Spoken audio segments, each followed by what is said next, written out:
साथियों नमस्कार।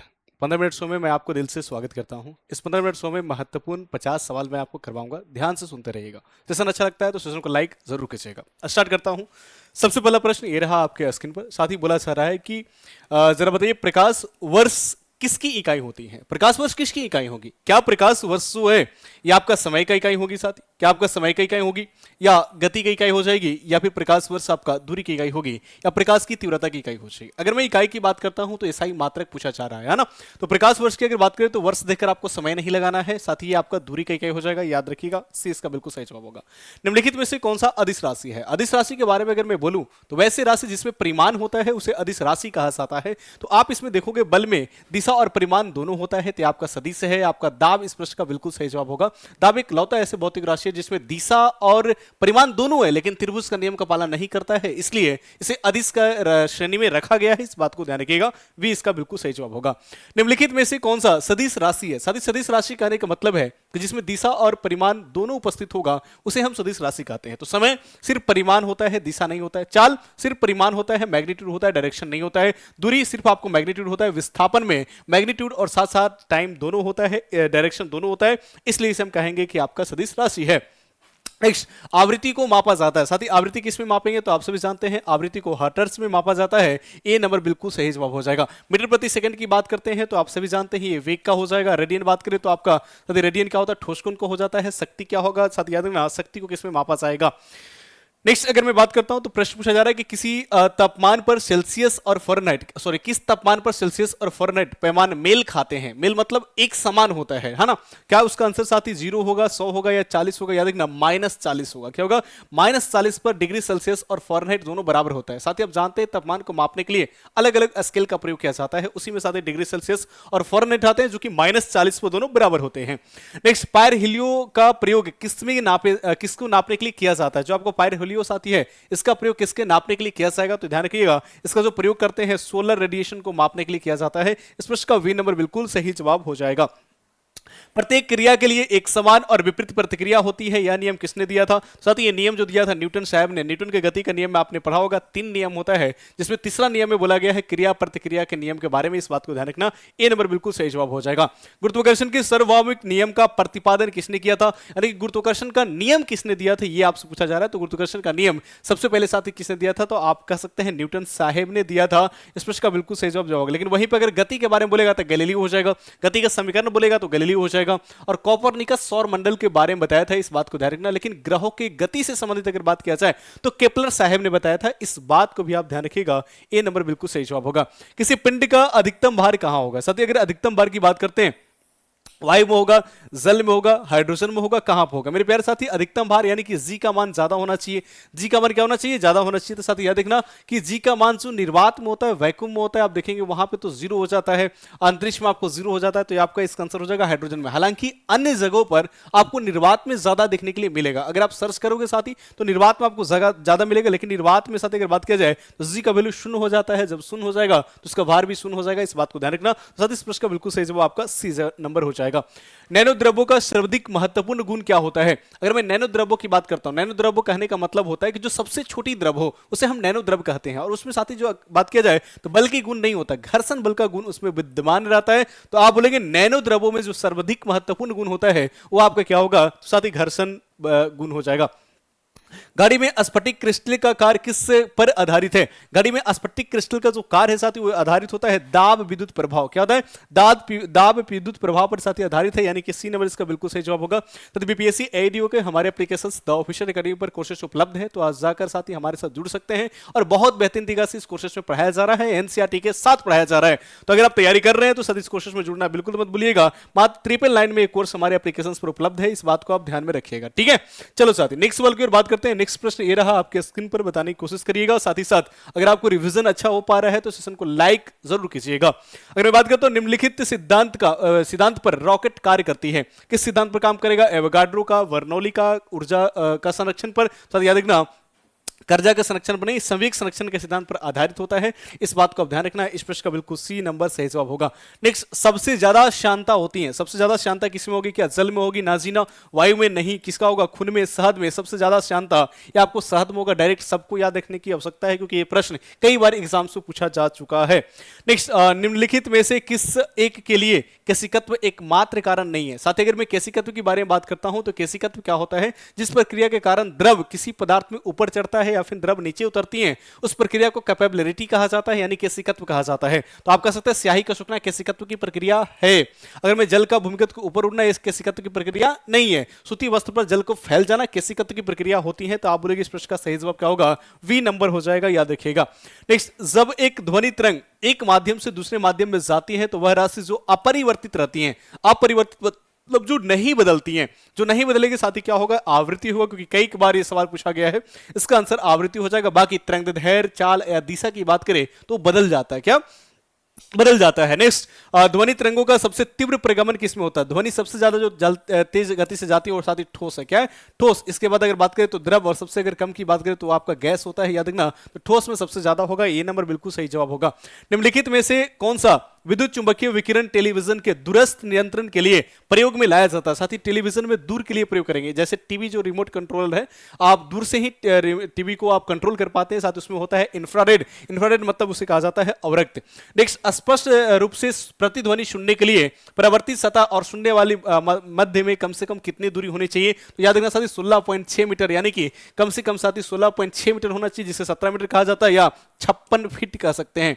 या क्या होता है? 56 फीट की दूरी होना चाहिए, तभी आप स्पष्ट ध्वनि सुन पाएंगे। निम्न में से कौन सा ऊष्मा का सबसे अधिक कुचालक है? कुचालक आने का मतलब होता है कि जिसमें धारा प्रवाहित नहीं होता है, हम उसे कुचालक पदार्थ कहते हैं। जिसमें धारा तेजी से प्रवाहित होता है उसे हम सुचालक कहते हैं। तो इसका आंसर क्या हो जाएगा साथी? पारा। साथी इसमें माफ करना साथी, सीसा। क्या होगा? इसका आंसर आपका सीसा होगा, क्योंकि पारा में ऊष्मा जाती है। पारा ऊष्मा का सबसे अच्छा चालक है। इसका क्या हो जाएगा? सीसा। बेहतरीन साथी, इस प्रश्न का आंसर सी बी नंबर हो जाएगा। केल्विन मापन में मनुष्य का शरीर का सामान्य तापमान क्या होगा? साथी अगर मैं केल्विन की बात करता हूं, उससे पहले डिग्री सेल्सियस की बात करूं 37 डिग्री सेल्सियस, फ़ारेनहाइट में बात करूं 98.6 डिग्री फ़ारेनहाइट। इसी को जब केल्विन में बदलेंगे तो 310 केल्विन हो जाएगा। याद रखना 310 केल्विन, यानी कि डी नंबर हो जाएगा। साथ ही सेशन कैसा लग रहा है कमेंट करके जरूर बताइएगा। अच्छा लग रहा है, रिवीजन हो पा रहा है तो सेशन को लाइक जरूर कीजिएगा, क्योंकि 15 मिनट में 50 सवाल आपको करवाया जा रहा है रिवीजन के पर्पज से। बताया ना साथी। रेफ्रिजरेटर में खाद्य पदार्थ ताजा रखने हेतु सुरक्षित तापमान कितना है? तो याद रखना 4 डिग्री सेल्सियस पर रखेंगे तो ये आपका सुरक्षित रहेगा, खाना खराब नहीं होगा। निम्नलिखित में से कौन सा उष्मा का सर्वाधिक उत्तम चालक है? साथ ही उष्मा सबसे तेजी से किस में जाता है? तो पारा में। इसीलिए थर्मामीटर में पारा का प्रयोग किया जाता है। इस बात को ध्यान रखना। पारा इस प्रश्न का बिल्कुल सही जवाब हो जाएगा। बी नंबर सही जवाब है। नेक्स्ट, जब प्रकाश एक माध्यम से दूसरे माध्यम में जाती है तो क्या नहीं बदलती है? साथ ही जो नहीं बदलती है वो आपका आवृत्ति है। गांठ मान लीजिए, याद कर लीजिए, ये प्रश्न कई बार पूछा गया है, तो ये आपका आवृत्ति आंसर हो जाएगा। सी नंबर बिल्कुल सही जवाब होगा। सौर भट्टी में प्रयुक्त होता है। सौर भट्टी की बात किया साथ ही, सौर भट्टी की या फिर सौर कुकर की बात किया जाए, उसमें अवतल दर्पण का प्रयोग किया जाता है। तो आप बोलोगे इस प्रश्न का बिल्कुल सही जवाब क्या हो जाएगा? अवतल दर्पण हो जाएगा। बी नंबर इस प्रश्न का बिल्कुल सही जवाब हो जाएगा। अगर मैं नेक्स्ट सवाल की बात करता हूं तो सबसे कम वेवलेंथ मतलब जिसका तरंगदैर्घ्य सबसे कम हो कौन सा होगा? साथ ही अगर तरंगदैर्घ्य की बात करें तो आप सभी जानते हैं कि तरंगदैर्घ्य सबसे कम किसका होता है? वैगनी का। वैजानी हपिनाला आप जानते हैं। वैजानी हपिनाला से आप बार बार साथ याद मैंने करवाया हूं। वैजानी हपिनाला, तो वेवलेंथ कम इसका होगा, सबसे ज्यादा किसका होगा? लाल का। तो आप बोलेंगे सबसे कम वेवलेंथ किसका होगा? वैगनी का। डी फॉर साथी आंसर हो जाएगा वैगनी। प्रकाश तरंगों की वायु से कांच में जाने पर चर प्रभावित होता है। चर मतलब जो बदलने वाला हो, साथी जिसे वेरिएबल्स कहते हैं, वो जो बदल रहे हो उसके बारे में बताना है। तो आवृत्ति नहीं बदलता है, आवृत्ति वाला आंसर होगा नहीं, क्योंकि आवृत्ति तो बदलता नहीं है। उसके अलावा अगर बात करें तो डायरेक्शन बदल जाता है, तरंगदैर्घ्य बदल जाता है, वेग बदल जाता है, लेकिन आवृत्ति कभी नहीं बदलती है। इस बात को आप ध्यान रखिएगा। तो डी इसका बिल्कुल सही जवाब हो जाएगा। नेक्स्ट, प्रकाश की गति किसके बीच से जाता हुआ निम्नतम होती है? साथ अगर प्रकाश की गति की बात करता हूं तो गैस में सबसे ज्यादा होता है। जैसे सबसे ज्यादा तो निर्वात में होता है, उसके बाद गैस में, फिर जल में, और सबसे कम ठोस में होता है। तो सबसे कम किस्मों का ठोस में। देखिए ये आपका निर्वात है, सबसे ज्यादा होगा, वायु है साथ ही ज्यादा होगा, जल ज्यादा होगा, ठोस में सबसे कम होगा। तो आप कह सकते हैं कांच में सबसे कम हो जाएगा। इस बात को ध्यान रखना। मनुष्य की आंख में प्रकाश तरंग किस स्थान पर स्नायु उद्भव में परिवर्तित करती है? साथी जो सूचना पहुंचाती है, तो ये आपका कहां होता है? रेटिना में। और रेटिना को साथी क्या कहते हैं? अक्ष पट कहा जाता है। सी नंबर बिल्कुल सही जवाब। किसी तारे का रंग दर्शाता है, किसी तारे का जो रंग दर्शाता है इसका तापमान दर्शाता है, क्या करता है सर, जो आपका तापमान है तापमान दर्शाता है, इस बात को ध्यान रखना, बी इसका बिल्कुल सही जवाब होगा। अति हानिकारक अल्ट्रावेव यूवी किरण क्या है, मैं आपको बता दूं साथी, यूवी आपका ए होता है, बी होता है, सी होता है। ए और बी खतरनाक नहीं होता है, लेकिन जो सी है वो बहुत खतरनाक होता है। तो आप बोलोगे साथी जो हानिकारक है वो यूवी आपका सी होगा, बी नंबर बिल्कुल सही जवाब होगा। हमारा कोर्स साथी जीविका का हमारे एप्लीकेशन पर उपलब्ध है, अगर आप जीविका की तैयारी करते हैं, फॉर्म भरे हैं, तो आप हमारे साथ जुड़ना बिल्कुल मत भूलिएगा। मात्र साथी आपको अलग अलग कोर्स, अलग अलग पोस्ट के लिए अलग अलग कोर्सेज उपलब्ध है, जो आप इस पे देख सकते हैं और हमारे साथ जुड़ सकते हैं, ठीक है। नेक्स्ट अगर मैं बात करता हूं साथ, यहाँ पे निम्नलिखित विद्युत चुंबकीय विकिरण में से किसकी ऊर्जा अधिकतम होती है। साथ ही ऊर्जा किसका अधिकतम होगा, जिसका आवृत्ति ज्यादा होगा। आवृत्ति सबसे ज्यादा आपका गामा का होता है, उसके बाद एक्स का, इसके बाद परावैगनिक का। तो साथ ही आप बोलोगे कि इसका एक्स का आवृत्ति ज्यादा, तो इसका ऊर्जा भी ज्यादा होगा, और जब ऊर्जा साथ ही ज्यादा हो रहा है तो आवृत्ति भी ज्यादा होगा, और तरंगदैर्घ्य कम होगा, तरंगदैर्घ्य कम होगा, इस बात को ध्यान रखना। नेक्स्ट, निम्नलिखित में से किस पदार्थ की चुंबक विद्युत चलकता सर्वाधिक होगा। चलकता साथी किसका ज्यादा होगा, चांदी, यानी कि किसमें विद्युत धारा तेजी से जाता है, तो आप बोलोगे चांदी में विद्युत धारा तेजी से प्रवाहित होती है, तो इस प्रश्न का बिल्कुल सही जवाब चांदी हो जाएगा। निम्नलिखित में से कौन सा प्रकृति में अनुचुंबकीय पदार्थ है। मेरे प्यारे साथी, अनुचुंबकीय पदार्थ कहने का मतलब होता है एक लौह चुंबकीय पदार्थ जो लोहा में तेजी से सट जाए, अनुचुंबकीय मतलब जो धीरे धीरे सटे, और प्रतिचुंबकीय जो सटे ही नहीं। तो अनुचुंबकीय जिसके लास्ट में मां हो और एक ऑक्सीजन, याद रखना, इस प्रश्न को साथी याद रखना, कई बार पूछा जा चुका है, तो ऑक्सीजन आपका अनुचुंबकीय पदार्थ में आ जाएगा, सी नंबर इसका बिल्कुल सही जवाब हो जाएगा।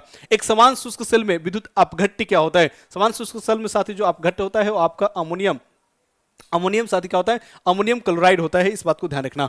अगर मैं बात करता हूं साथी लिक्विड वाला रहेगा तो उसमें सल्फ्यूरिक अम्ल होता है, लेकिन उसमें लिक्विड होना चाहिए। ये सूखा हुआ बैटरी है, जब सूखा हुआ बैटरी होगा तो उसमें साथी लिक्विड में H2SO4 सल्फ्यूरिक अम्ल नहीं होता है, वो आपका अमोनियम क्लोराइड होता है, सी इसका बिल्कुल सही जवाब होगा।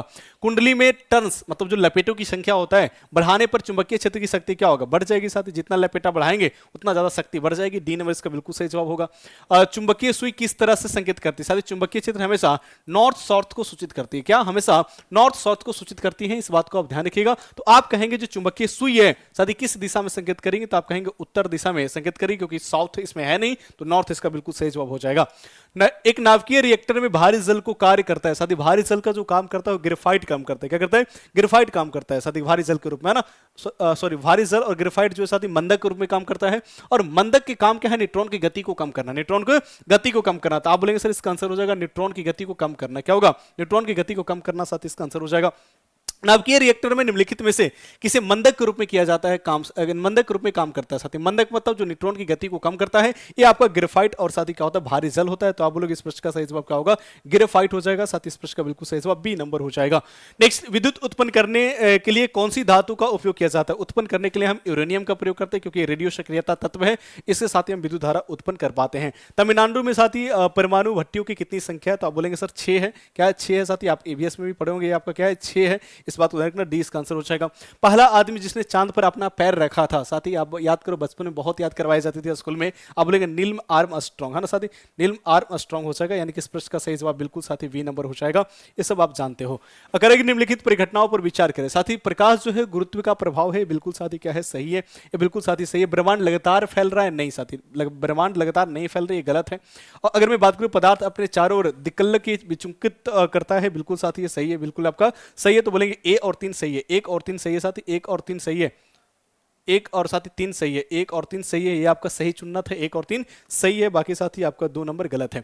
गॉड्स पार्टिकल्स, अगर मैं गॉड्स पार्टिकल्स की बात करता हूं तो हिग बोसॉन को, जो आपका हिग बोसॉन है, तो इस हिग बोसॉन को क्या कहा जाता है, गॉड पार्टिकल्स कहा जाता है, याद रखना, गॉड पार्टिकल्स कहा जाता है। समानता प्रयोग में लाए जाने वाले जो ट्यूब लाइट होता है उसमें क्या अंकित होता है, तो याद रखना सर, जो आपका ट्यूब लाइट है उसमें 6500 साथी क्या होता है, अंकित होता है, सी नंबर इसका बिल्कुल सही जवाब होगा। मिट्टी के घड़े में निम्नलिखित में किस प्रक्रिया से जल ठंडा रहता है। मिट्टी के घड़े में लंबे समय तक जल ठंडा रहता है, उसका कारण क्या है, तो वाष्पीकरण है, क्या उसका कारण क्या है, वाष्पीकरण ही, याद रखना, वी इसका सही जवाब होगा। साथ ही हमारे पास 72 बीपीएससी का फाउंडेशन बैच भी उपलब्ध है, आप हमारे साथ जुड़ सकते हैं मात्र 999 में हमारे साथ ही एप्लीकेशन पर। नेक्स्ट, दूरदर्शन के संकेत में एक निश्चित दूरी के बाद आपको साथी सिग्नल नहीं मिलता है, उसका कारण क्या है, कि पृथ्वी की सतह पर वक्राकार होता है, मतलब उसका आकार गड़बड़, मतलब चपटा है, इसलिए साथी कह सकते हैं, गड़बड़ नहीं चपटा है इसलिए कहा जा सकता है। अगर इसको मैच करना, उष्मा से वैद्युत साथी क्या होता है, आपको सौर सेल हो गया, वैद्युत से ध्वनि अगर लाउड स्पीकर हो गया साथी, द्रव्यमान से उष्मा, द्रव्यमान से उष्मा साथी क्या होगा, द्रव्यमान से अगर उष्मा की बात करें, रासायनिक से साथी अगर बात करें तो रासायनिक से आपको यहाँ से, अगर द्रव्यमान से साथी अगर बात करते हो गया, तो आप कह सकते हैं डी के 4 साथी, एक को मिलाएंगे 3 के साथ, एक मिलाएंगे साथी 3 के साथ, और डी के 4 के साथ। ये आपका हो जाएगा आंसर।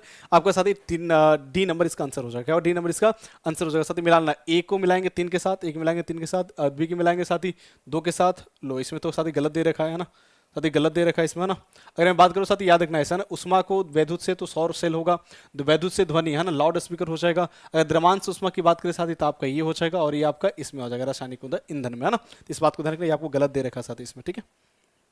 नेक्स्ट, एक्स किरण जो पदार्थों में अधिक दूरी तक प्रवेश कर सकती है क्या कहलाते हैं साथियों? आपका कठोर एक्स किरण कहलाते हैं, जो ज्यादा दूर तक जाएंगे। भौतिक में चतुर्थ आयाम परिचय देता है, साथ ही आइंस्टीन साहब ने दिए हैं। बी नंबर बिल्कुल सही जवाब होगा। निम्नलिखितों में से किसमें न्यूट्रॉन नहीं होता है? तो आप जानते हैं कि हाइड्रोजन जो है इसमें न्यूट्रॉन नहीं होता है। साथ ही कौन सा हाइड्रोजन? तो समस्थानिक में प्रोटियम। ठीक है, इस क्लास में इतना ही साथी, मिलते हैं नेक्स्ट क्लास में। अगर अच्छा लगा तो सेशन को लाइक करिएगा, कमेंट करके आप जरूर बताइएगा। थैंक यू सो मच, जय हिंद।